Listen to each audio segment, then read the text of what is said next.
Hey guys, welcome to my YouTube channel study with Dev भूमि।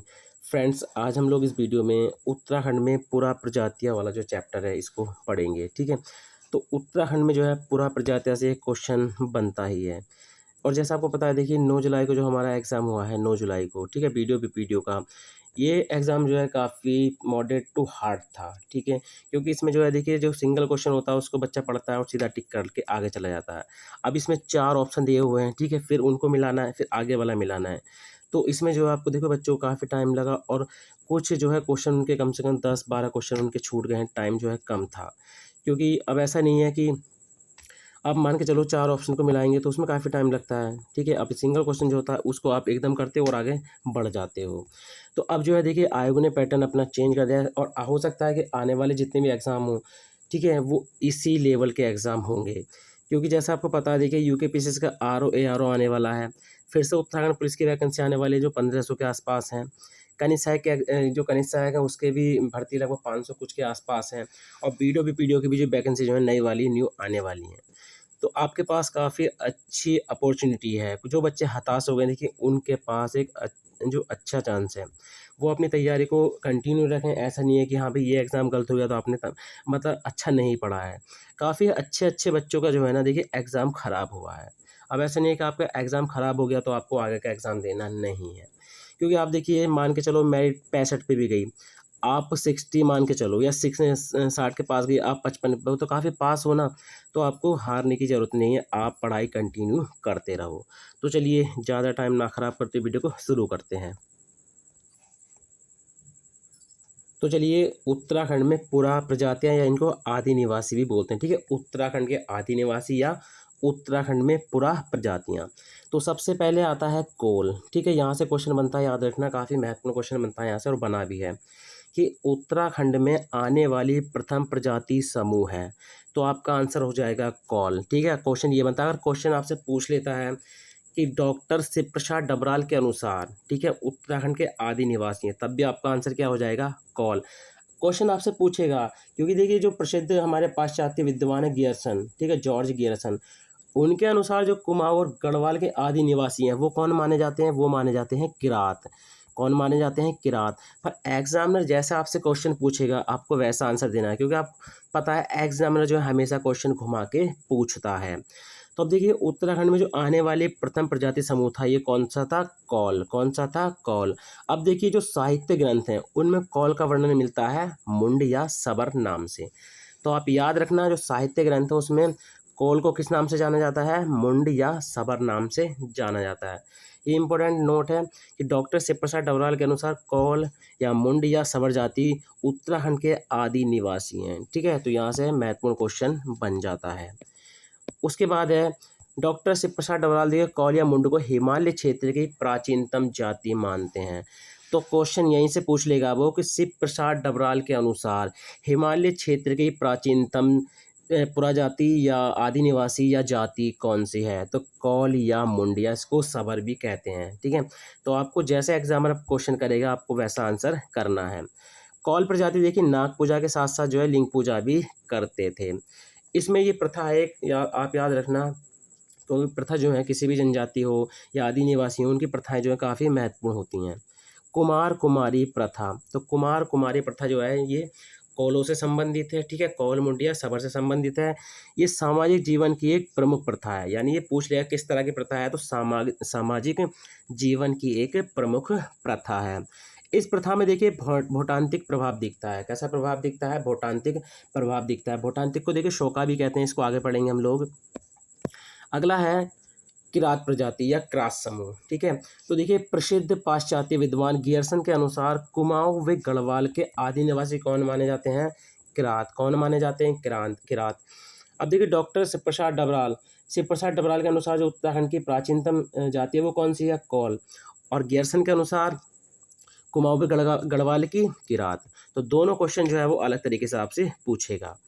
कौल के बाद उत्तराखंड में किरातों का आधिपत्य हुआ। पहले कौन आए गाइज? कौल। और उसके बाद कौन आए? किरात।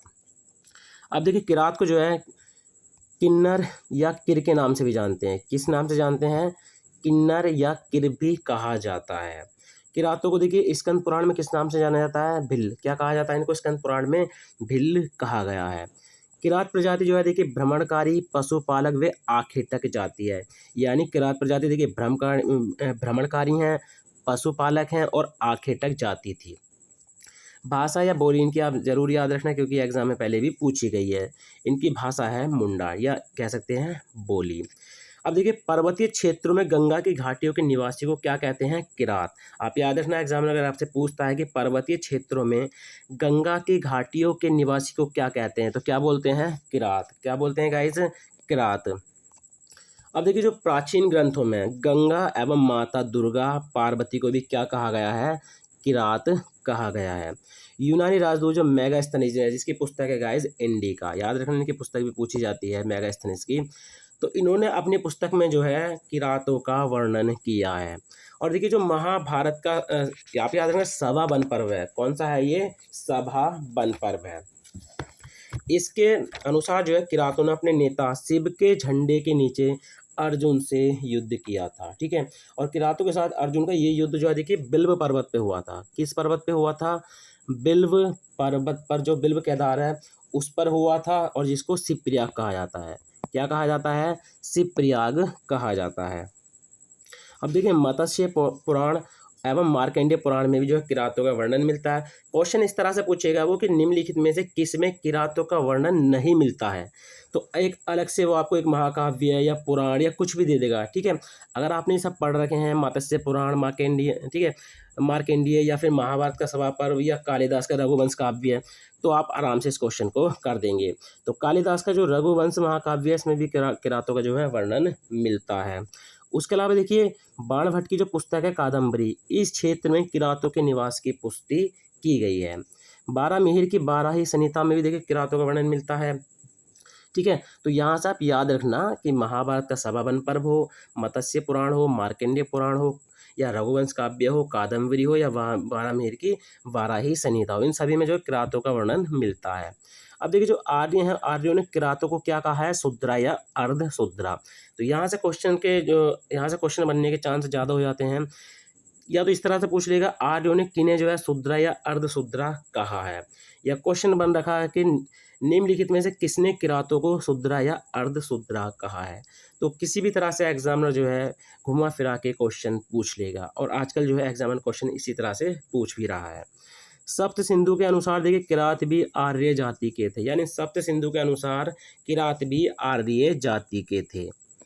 अगला है देखिए मैंने बताया था जो ऊपर बताया था आपसे कि जो अर्जुन का युद्ध हुआ था वो कहाँ पर हुआ था, तो किरातों के साथ अर्जुन का ये जो युद्ध हुआ था बिल्व केदार पर हुआ था। ठीक है, बिल्व केदार नामक स्थान पर हुआ था, जिसे शिवप्रयाग भी कहा गया है। अगर क्वेश्चन आ जाए कि किरातों के देवता कौन है, तो देखिए किरातों के जो देवता हैं वो हैं शिव। कौन है? शिव।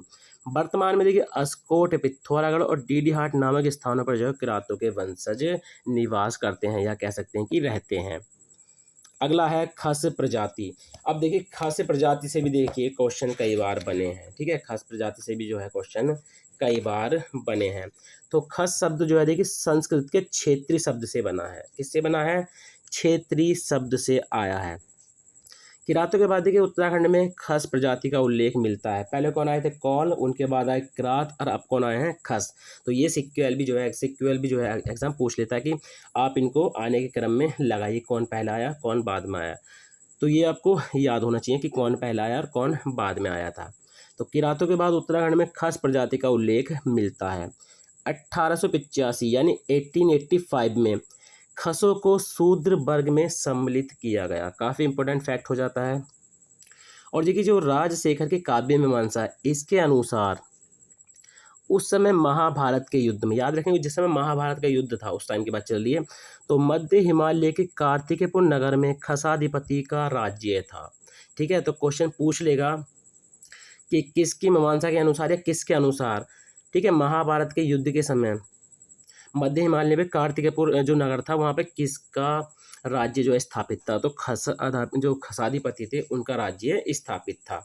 महाभारत का जो सभा पर्व है, इस महाभारत के जो सभा पर्व है, इसके अनुसार खस लोग महाभारत के युद्ध में जो है कौरवों की ओर से लड़े थे। तो पूछ लेगा कि जो महाभारत का सभा पर्व है उसके अनुसार खस लोग जो है महाभारत के युद्ध में किन की तरफ से लड़े थे, तो जो कौरव थे उनकी तरफ से जो है ये लड़े थे। देखिए खसों का सर्वप्रथम वर्णन, या कहते हैं खसों का वर्णन सर्वप्रथम महाभारत यानी सभा पर्व में हुआ। तो यहाँ से क्वेश्चन बनने के काफ़ी चांस हो जाते हैं। खजुराहो के जो शिलालेख है उसमें भी खसों का वर्णन देखने को मिलता है। खस जनजाति या खस जाति के जो अन्य नाम है, देखिए याद रखना, पहाड़ी राजपूत, खस राजपूत या गोरखाला, ठीक है, गोरखाला, ये इनके अन्य नाम हैं। खस का जो देखिए धर्म है, खसों का जो धर्म है वो हिंदू धर्म है। ये उपासक जो हैं शिव के हैं, लेकिन जो इनके स्थानीय देवता हैं वो कौन है? मस्टो। तो इस तरह से सा है ये, तो मस्टो। तो क्वेश्चन आपसे यहीं से पूछेगा कि स्थानीय देवता, वो पूछेगा खसों का स्थानीय देवता कौन है, या स्थानीय देवता कौन है, तो आप याद रखना मस्टो। कौन है गाइज? मस्टो। और देखिए खस की जो भाषा है, जो प्रारंभिक भाषा है वो क्या है? संस्कृत। क्या है? संस्कृत। क्वेश्चन पूछेगा वो आपसे कि खसों की जो प्रारंभिक भाषा है वो क्या है? संस्कृत है। और बाद में देखिए किरातों के संपर्क में आने के बाद खसों ने जो है मुंडा बोली भी बोलना शुरू कर दिया था।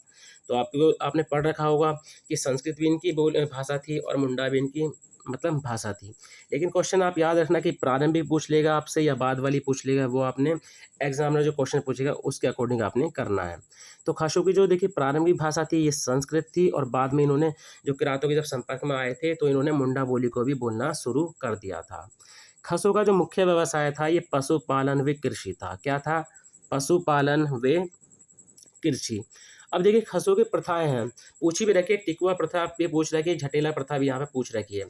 तो देखिए घर जमाई प्रथा इनमें प्रचलित थी, ठीक है, घर जमाई प्रथा इसमें प्रचलित थी। जेठो प्रथा, जेठो प्रथा क्या होती थी? जो घर का ज्येष्ठ पुत्र होता था, ठीक है, उसके हिस्से में संपत्ति का अधिक हिस्सा आता था। यानी उसको जो जैसे मान के चलो उनके 2 बच्चे हुए, जो उसमें जो सबसे बड़ा लड़का होता था उसको संपत्ति में हिस्सा ज़्यादा दिया जाता था, तो इसको जेठो प्रथा बोलते थे। फिर एक थी प्रथा टिकुआ प्रथा, ठीक है, इसको टिकुआ प्रथा या टेकुआ भी मिलेगा आपको, ठीक है, दोनों नाम मिल सकते हैं। तो खसों की जो विधवा थी वो किसी भी पुरुष को अपने घर रख सकती थी, ठीक है, जो खसों की विधवा थी वो किसी भी पुरुष को अपने घर रख सकती थी। झटेला प्रथा ये एग्जाम में पूछ भी रखी है। तो देखिए झटेला प्रथा जो होती है, खसों में यदि कोई स्त्री किसी दूसरे व्यक्ति से शादी करती है तो उसके पहले पति से जो, ठीक है, मान के चलो उसकी उसकी शादी पहले किसी एक पहले पति से हुई, ठीक है, उससे जो उत्पन्न लड़का होगा वो झटेला कहलाता था, ठीक है। तो याद रखना, खसों में यदि कोई स्त्री किसी दूसरे व्यक्ति से शादी करती थी तो उसके पहले पति से उत्पन्न पुत्र को झटेला कहा जाता था। खस देखिए, खस जो थे अपनी जो ज्येष्ठ पुत्री होती थी, जो सबसे बड़ी पुत्री होती थी, उसको मंदिरों में दान कर देते थे, ठीक है, मंदिरों में दान कर देते थे। खसों का संबंध जो है देखिए ईरान से माना जाता है। पूछ लेगा क्वेश्चन, काफ़ी महत्वपूर्ण फैक्ट है कि निम्नलिखित में से उत्तराखंड की किस प्रजाति का या आदि निवासी का संबंध ईरान से है, या पूछ सकता है कि खसों का संबंध किस देश से है, तो आप याद रखना ईरान से माना जाता है। चलिए इसमें अगला है खसों का निवास। तो देखिए खसों का निवास जो है, प्राचीन निवास जो है, देखिए खसों के निवास की बात करें तो इनका जो प्राचीन निवास है गांधार या काम्बो, जो वर्तमान पाकिस्तान में है, ठीक है। उत्तराखंड में शुरू में खस अस्कोट, पिथौरागढ़ व डीडी हाट में बसे थे। अब देखिए खस जनजाति का जो वर्तमान निवास स्थान है वो क्या है? नेपाल के पूर्वी क्षेत्र में और गढ़वाल क्षेत्र में। क्वेश्चन आपसे पूछ लेगा कि खसों का निवास, प्राचीन निवास क्या था, ठीक है। उत्तराखंड में शुरू में जो है खस कहाँ पर आए थे? अस्कोट और डीडी हाट में। और खस जनजाति का वर्तमान निवास क्या है? तो नेपाल के पूर्वी क्षेत्र और गढ़वाल क्षेत्र में, ठीक है।